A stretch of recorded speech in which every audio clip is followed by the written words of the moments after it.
안녕하세요. 네, 이호진 변호사입니다. 오늘은 제가 어떤 말씀 드리려고 하냐면, 만약에 소년 재판을 받았어요. 그래서 이제 잘못을 너무 크게 해서 소년원에 가는 처분을 받았다라고 하면 학교 출석은 어떻게 되는가, 이 부분에 대해서 한번 말씀드려 보려고 합니다. 더불어서 이제 소년 보호 사건에서의 처분이 1호부터 10호까지 있잖아요. 각 학교에서의 학적 내지는 출석은 어떻게 되는지에 대해서 한번 제가 이야기해 보도록 하겠습니다. 일단은 소년원부터 좀 말씀을 드릴게요. 소년원 같은 경우는 보호소년 등의 처우에 관한 법률 제31조를 보면, 보호소년이 소년원 학교에 입교하면 초중등 교육법에 따라 입학, 전학 또는 편입학한 것으로 본다 라고 이렇게 돼 있어요. 그러니까 소년원 학교에 입교를 하면 이건 아예 이제 전학을 한 것처럼 이렇게 됩니다. 그래서 우리가 소위 얘기할 때 그냥 소년원이라고 이야기도 하지만 이름들이 다 있어요. 가령 이제 예를 제가 들면, 서울소년원 같은 경우에는 이제 고봉중고등학교, 부산소년원 같은 경우에는 오륜정보산업학교, 그 다음에 이제 대구소년원 같은 경우에는 읍내정보통신학교, 이런 식으로 학교 이름을 써요. 그래서 이 학교에 전학 내지는 이제 편입학 한 걸로 이렇게 봅니다. 그래서 당연히 그 학적이 그대로 이동이 되고 출석도 인정이 다 돼요.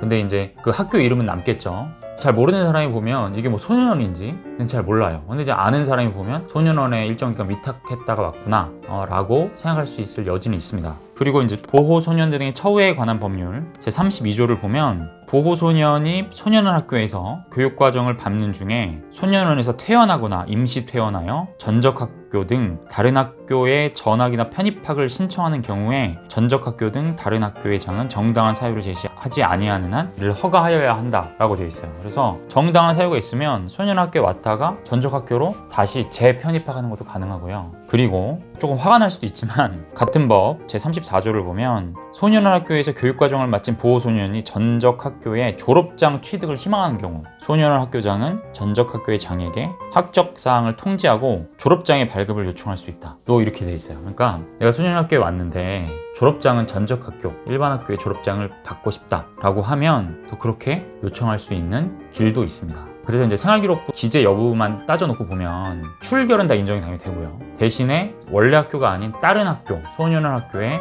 전학 내지는 이제 편입학 한 걸로 볼 수 있고요. 그리고 나중에 나올 때 졸업장을 또 전적학교로 받을 수 있는 길도 열려 있습니다. 어떻게 보면 되게 소년에게 관대한 어떠한 처분을 내리고는 있죠. 근데 하지만 소년학교의 명칭이 이제 생활기록부에 남을 수는 있다. 출결은 하지만 다 인정된다.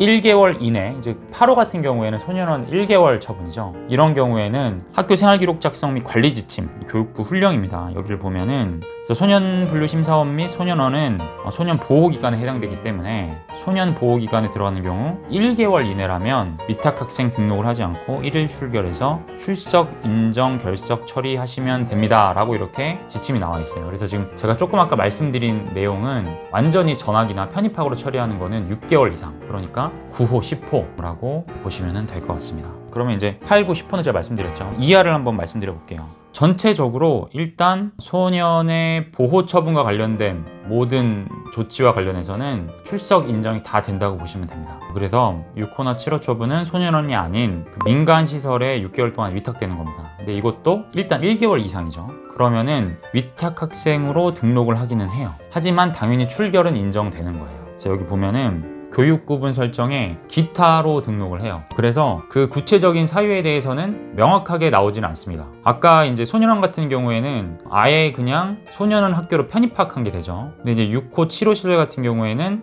위탁 사유와 관련해서는 기타로 전산에 등록을 하기 때문에 보호시설에 들어갔다라는 거는 명확하게 나오지 않을 수는 있다. 이렇게 정리하시면 될 것 같습니다. 그 다음에 이제 1, 2, 3, 4, 5호 처분을 살펴보면 4호, 5호 처분은 보호관찰입니다. 4호 같은 경우는 이제 1년 동안 보호관찰소에 가서 보호관찰관님과 면담하면서 생활 체크 받는 거고, 5호 같은 경우는 장기로 2년 동안 생활 체크를 받는 겁니다. 통상은 학교 방과 이후에, 일과 이후에 보통 이제 다 지정이 되기 때문에 출결 관련해서 크게 문제될 건 없어요. 1호, 2호, 3호 같은 경우도 1호는 이제 보호자 가문 위탁이죠. 2호는 수강명령, 3호는 사회봉사인데 이것도 대부분 다 일과 시간 이후로 보호관찰소에서 지정을 해주기 때문에 수강명령이나 사회봉사도 크게 출결 관련해서는 무단결석이 된다거나 이런 거는 없을 수 있다, 이렇게 말씀드릴 수 있을 것 같습니다. 그리고 만약에 이제 보호관찰소와 일정 조율을 했는데 학교 일과 시간에 꼭 해야만 하는 스케줄로 나올 수도 있어요. 원칙적으로 만약에 일과 시간이 겹치는 경우에도 당연히 출석으로 인정을 해줍니다. 경찰의 수사기관에 간다거나 아니면 재판에 참석해야 되는 경우, 이런 경우는 원칙적으로 출석 인정이 안 됩니다. 무단 결석으로 되는 거고요. 다만 이제 이런 건 있죠. 어쨌든 하루 잠깐 2-3시간 빠지는 거거든요. 그렇기 때문에 방과 외 활동 있잖아요. 부모님과 함께 할 수 있는 방과 외 수업 활동, 이런 부분으로 좀 처리를 해가지고 무단 결석을 피해가는 그런 방법이 또 있을 수 있을 겁니다.